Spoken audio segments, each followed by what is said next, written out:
Friday. Had a very long week this week. I was gone on Wednesday for a training session, so I had a sub. So I had to film a little video of me teaching. So I think I'm going to attach that here. It's about 27 minutes long. I'm not doing it as a filler or anything. I think it's just really cool to see, for you guys to see how our classes are run. I mean, I know I'm not the best at it, but I think it's still pretty fascinating. So yeah, it is Friday. I'm about to go home. Having a Halloween party tonight, so I'm really excited for that, but I have to go to the store and pick up some stuff. Yeah, rough week with some students, but whatever, water under the bridge. I want to party, so I'm not even going to think about that for a while. Listening to Kanye's album, Jesus is King, not that good. I feel sad. I waited for this, and it's really not that good, so whatever.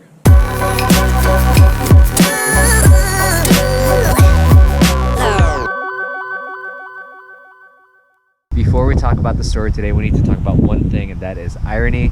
We have a special friend here that will help us talk about it, right? No, I guess not. She doesn't want to talk about it. So irony is the difference between what is expected and what actually occurs or exists.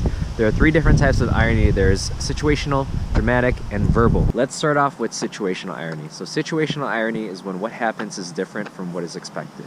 So for example, let's say that a police officer gets a ticket. You don't expect a police officer to get a ticket because usually he or she hands out the ticket. So when they get one, that's different from what is expected.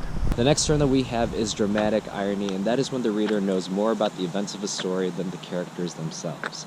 In other words, you know something the characters don't.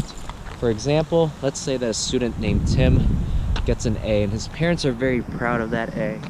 But us, the reader, know that Tim actually cheated. That would be dramatic irony. The next form of irony is verbal irony, which is actually my favorite because it's just sarcasm. Sarcasm is when you say something you don't really mean. Another example would be saying my dog doesn't have a long nose. Let's go see. Hey, do you have a long nose?